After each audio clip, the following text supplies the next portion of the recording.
குளத்து பாசனம் பாயிற மாதிரி உடுமலைப்பேட்டை டவுனுக்கு பக்கத்தில் பங்களாவோட சூப்பரான தென்னந்தோப்பு பார்க்க போகிறோம். மொத்தம் வந்து 8,7 ஏக்கர் 7 டேங்க் ஏரியாவில் தான் நம்ம தென்னந்தோப்பு பார்க்க போகிறோம். உடுமலைப்பேட்டில் மொத்தம் 7 குளங்கள் இருக்குது. இந்த குளத்து பாசனம் பாயிற பூமியில் எல்லாத்தையுமே வந்து 7 டேங்க் ஏரியான்னு சொல்லுவாங்க. அதில் ஒரு குளம் தான் வந்து ஒட்டுக்குளம். இதுக்கு பக்கத்தில் வந்து ஒரு பூமியை வந்து நம்ம பார்க்க போகிறோம். வருஷத்தில் 10 மாதம் வந்து நமக்கு குளத்த பாசனம் மூலமாக தண்ணி கொடுத்துருவாங்க தோப்புக்கு. உள்ளுக்குள்ளே வந்து 3500 ஸ்கொயர் ஃபீட்டுக்கு ஒரு ஃபார்ம் ஹவுஸ் கட்டி வச்சுருக்காங்க. எல்லாமே வந்து ஆர்சி, மேலே மட்டும் வந்து உங்களுக்கு கேரளா ஸ்டைல் அப்படியே டைல்ஸ் ஓட்டியிருக்காங்க. சைடில் வந்து அப்படியே ஒரு கெஸ்ட் ஹவுஸ் மாதிரி, சுற்றியுமே வந்து அப்படியே காம்பவுண்டு, பூமி சுற்றியுமே வந்து ஃபென்சிங் பண்ணி வச்சுருக்காங்க.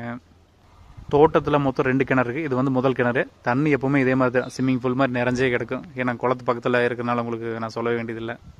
7.5 HP சர்வீஸ் வந்து 2 சர்வீஸ் இருக்குது 2 கிணத்துக்குமே. மரங்களோட வயசு 27 வயசு ஆச்சு. எல்லாமே நாட்டு மரங்கள். சீசனுக்கு 25 வண்டி காய் வெட்டுறாங்க. 25 அடிக்கு ஒரு மரம்.